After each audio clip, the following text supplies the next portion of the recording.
Representative Bly, thanks for joining us today. You're welcome. So I wanted to start with this. You live in Northfield. I do. Yes. And the motto there is cows, colleges, and contentment. What does that mean? Well, over its history, Northfield was the home of a cooperative that raised Holstein cows.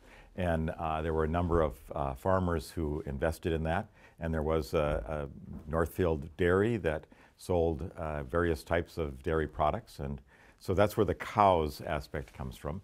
And then there are two colleges in Northfield, St. Olaf and Carleton. Carleton was the first, coming in 1869, and St. Olaf in 1874.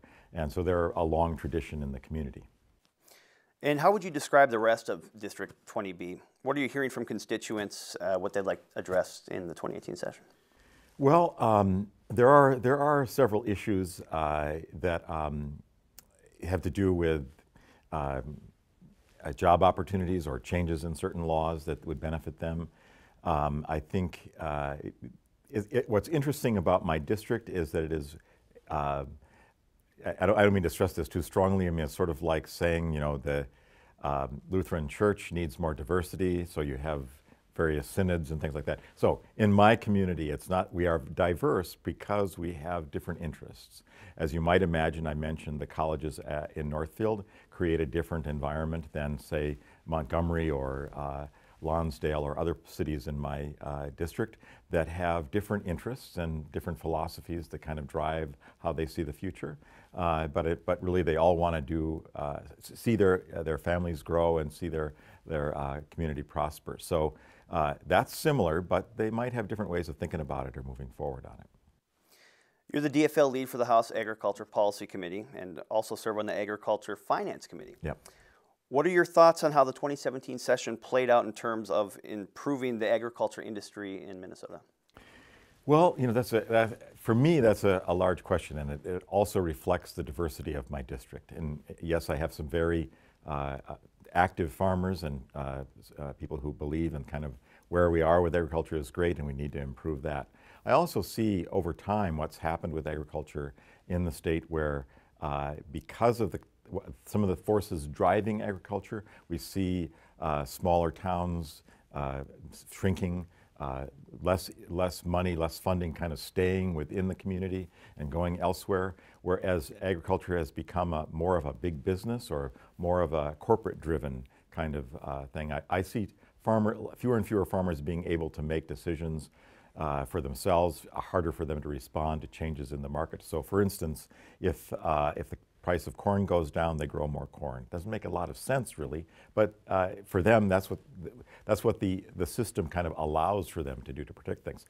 There are farmers in my district who are exploring new territories and looking at, say, organic farming or vegetable farming, or and some of the things that we've done in the legislature, like farm to school, or making sure that farmers have access to other markets and other ways of delivering the products that they grow. Those are positive things I think we've done. We've also, something that also helps those kinds of farmers as well is some of the efforts we've made in helping with farmers markets and the availability for them to sell the things that they're growing or making on their own farm that benefits them in that way. So trying to move in a way that helps farmers achieve more independence, more diversity. I've also worked and gotten funding for a project at the University of Minnesota called Forever Green, which looks at cover crops, but beyond that looks at trying to develop markets for different produce that farmers might grow on their farms so that they can also pursue some of that diversity and independence that they've lost over the years.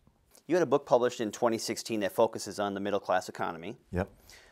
What are your thoughts on the current shape of the middle class and what needs to happen to have a strong middle class? Thank you for that question. Yeah, my belief is that government plays a role in improving people's lives. And sometimes government can be controlled or taken over by certain interests that drive us away from pursuing that other purpose of trying to really make sure people's lives can improve. And what I see happening is that, in part driven by seeing government as more of a problem than a solution, we want to cut taxes and cut spending and ultimately shrink the economy, because when the government is a player in the economy and also spends money, increases growth, and looks at things that can help people prosper and do better. So what my book is really about is saying we need to make sure that we're investing in the right things. And so, for instance, I believe there are 5 things that are worth investing in that government can help with. And education is something that you find across the board kind of agreement. Most state constitutions say we must fund public education, and we do that. In our Constitution, we also say we're going to invest in transportation, which I think ties people together and builds an infrastructure where people can get to the jobs that they need, they can deliver the goods that they want to have. A third thing that I think is really important is healthcare, which we've been talking a lot about recently. And I think that we need to assure that people can have access to affordable healthcare. I think one of the things that would really improve rural economies is if farmers didn't have to have a second job in order to meet their healthcare needs. And that's really a drag on their ability to have that independence that they'd like. So I've been an advocate, and I'm the author of the House measure that would put in place what's called a single-payer kind of healthcare system, which would assure everyone access to healthcare, affordable healthcare.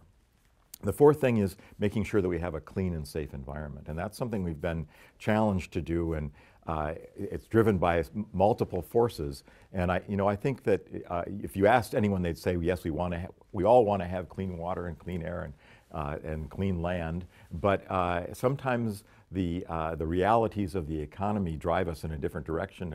If we can't afford to do something, we won't. And so I think making sure that we provide people the kinds of things they need, the kind of information they need, very much like the Forever Green kind of thing that I'm providing, helps us deal with some of the environmental problems that we may face because of the overuse of some nutrients or some pesticides or something. I think we can control that and move in a different direction. The last is living wage jobs. And I think the government does play a role in making sure that we provide people with living wage jobs.